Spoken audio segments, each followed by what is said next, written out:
Hi, it's Hans at ahappierman.com. Today's topic is push yourself to have sublime experiences.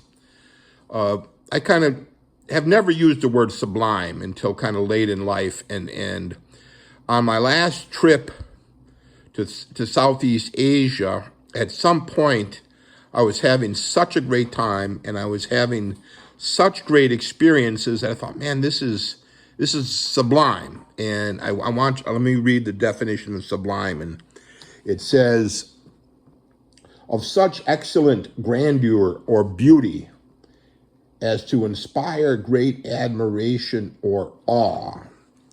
So I guess there was all of that on my trip, and I was kind of in awe, and the experiences were so excellent, and I was having such a great time, and there was so many, just one thing after another. On some days there'd be multiple like awe-inspiring experiences that I made a point to write them down in my little my little journal book.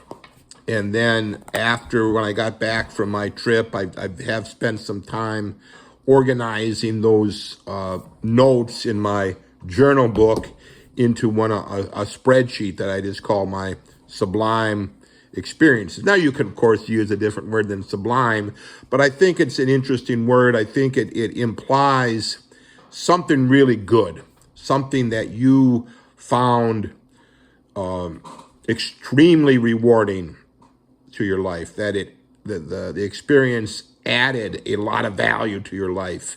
It may have been something you have always wanted to do, or it was a specific goal you were trying to meet, or you stumbled upon something really great. And all those things happened to me on this trip, and I took the time to note them in my journal book, and then I spent some time organizing that into a spreadsheet on my computer, so I have it for the long-term reminiscing ability, right? And this is just for me. I don't feel the need to share with you what those experiences were, because it's personal to me. But the point is, this by a man or anyone trying to have sublime experiences, you're probably going to increase the satisfaction in your life. You're going to make your life better. It's going to be even more, it's going to create happiness and memories and interesting things for you to think about for the rest of your life. So I would give that idea to push yourself to think about, well, what type of experiences would make my life greater? Write them down. And then once you have a handful of those written down, then you would try to find ways in order to make that happen, right? I find the traveling, going to some far off place, one of the ways I can create these great experiences for myself.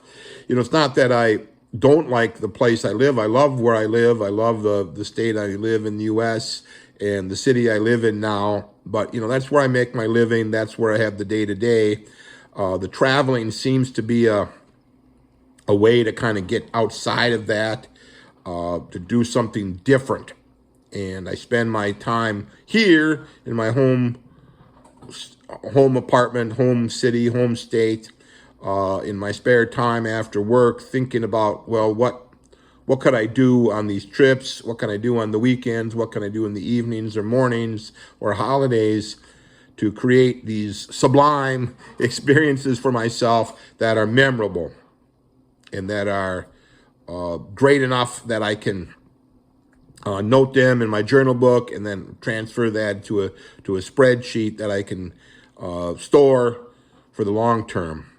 And of course, once you write things down, once you enter them in your computer spreadsheet, you aren't normally that fixes things in your memory. So you maybe don't have to go back and look at this stuff continually. but it contributes to the overall satisfaction of your life. Like, so if I've had dozens of Sublime experiences on this past trip, now granted it was in a special place, in a place I really love, and I spent a lot of time. I was on vacation for 2.5 weeks, right? So there was more time than normal, not working, and purposefully trying to do special things for myself. Now you could call, if you don't like the word sublime, pick out some other word: special, awe-inspiring, wonderful, gratifying, satisfying, challenging, whatever word, whatever word describes what you're after. And certainly it may be that you use different words for different things, right? Beautiful, excellent, satisfying, challenging, maybe different. Maybe I'll develop a little different spin on this in the future. Going to see something beautiful might be a different term than some sort of a physical challenge that you've made, that you wanted to do something real physical, you did it. That may be different than just seeing something. Okay, so I would say, to me, it's a real interesting concept to explore, to go ahead and push yourself to have sublime experiences. All for now.